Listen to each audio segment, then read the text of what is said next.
एक महत्त्वाची अपडेट समोर येते। मंत्री विखे पाटील हे वर्षावरील बैठकीसाठी आता रवाना झालेत। काल विस्ताराने चर्चा झाली, कायदेशीर मुद्दे उपस्थित होत आहेत। आज पुन्हा महाअधिवक्ता आणि सीएम सोबत बैठक होणार आहे। तर विलंब लागतोय कारण कोर्टात सर्व टिकलं पाहिजे, न्यायालयीन गोष्टी होताना हे सर्व टिकलं पाहिजे, असं वक्तव्य विखे पाटलांनी केलंय। निकाल आता विस्ताराने चर्चा झाली, म्हणजे ॲडव्होकेट जनरल बरोबर झाली आणि माननीय मुख्यमंत्री महोदयांच्या बरोबर झाली।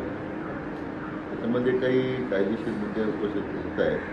मला वाटतं त्यासाठी आम्ही पुन्हा एकदा सकाळी न्यायमूर्ती शिंदे साहेबांनी समवेत ॲडव्होकेट जनरल बसतो आणि मग माननीय मुख्यमंत्री चर्चा करून जे काही त्याच्यातले त्यांनी उपस्थित केलेले मुद्दे आणि आमचा अभिप्राय, आम्ही आमचा प्रस्ताव आम्ही त्यांना पाठवतो। या संदर्भात सविस्तर माहिती जाणून घेऊयात। आमचे प्रतिनिधी चेतन ननावरे आपल्या सोबत जोडले जात आहेत। चेतन, आता विखे पाटील वर्षासाठी रवाना झालेत।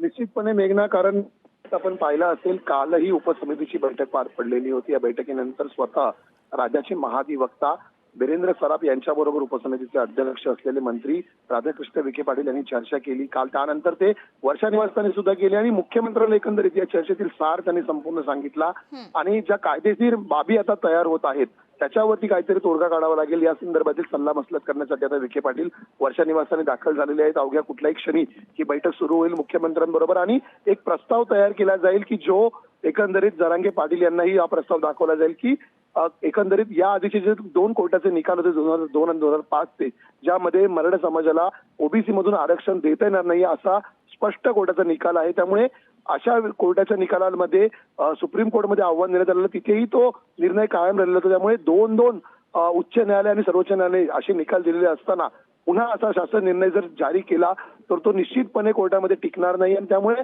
कोर्टात टिकणारा निकाल जर घ्यायचा असेल तर कायदेशीर दृष्ट्या तो निर्णय सक्षम असावा असं सरकारचं म्हणणं आहे आणि म्हणूनच या संदर्भातील तोडगा आणि नवीन काही संविधानिक किंवा कायदेशीर बदल करण्यासाठी ज्या आवश्यक बाबी आहेत, ज्या आवश्यक सस्पेन्सेस लागतील, त्यासाठी सर्वे करावा लागेल, त्यासाठी वेगवेगळ्या उपाययोजना कराव्या लागतील। या संपूर्ण ड्राफ्टची एक कॉपी आता जरांगे पाटील जवळ जाणार आहे। तो ड्राफ्ट तयार करण्याचं काम आता या बैठकीमध्ये अपेक्षित आहे। मेघना, धन्यवाद चेतन, आपण दिलेल्या सविस्तर माहितीसाठी।